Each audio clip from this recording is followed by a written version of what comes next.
This week's parsha is called Parshat Balak. Who was Balak?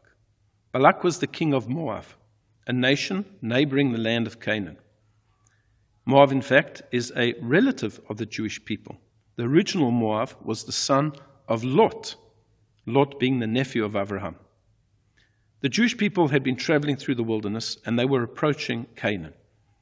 And they had been successful in all of their military campaigns. And the nation of Moab was very afraid of what would happen to them. They were next. Perhaps they would be conquered. And Balak, who was the king, had to do something about it. And he realized that war was not going to do it. The Jewish people are just too powerful. And therefore he tried a spiritual approach. And he summoned Balaam. Balaam was a well-known sorcerer, non-Jewish prophet. He had cursed people and his curses came true.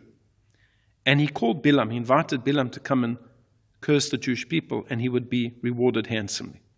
And when Balaam came and he found Balak, Balak showed him the Jewish people from a distance. And Balaam said to him, I want you to set up some altars and bring sacrifices. And if you look in total, Balak, the king of Moab, brought 42 sacrifices. And the Talmud makes an amazing statement. It says you should always engage in the study of Torah and the performance of mitzvot, even if it's not for the correct purpose. Because we see that Balak brought 42 offerings, not to idolatry, not to some pagan god, but to God himself, to Hashem.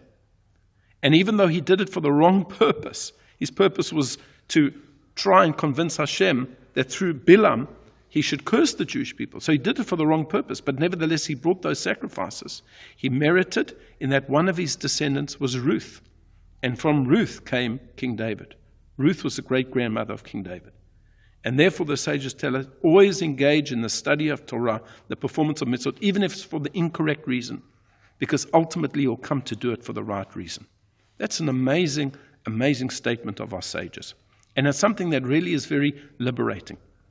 So many people come into Judaism, and they don't know that much. Their intention isn't that pure. Perhaps they're only coming to shul because they want to speak to their friends, or they want to come to the kiddush. Maybe they're only going to a shir because there happens to be a wonderful young man or woman that they want to meet there. People have all types of agendas and reasons why they're coming to do things that are Jewish. And our sages say, that's okay. That's fine. It's not hypocritical.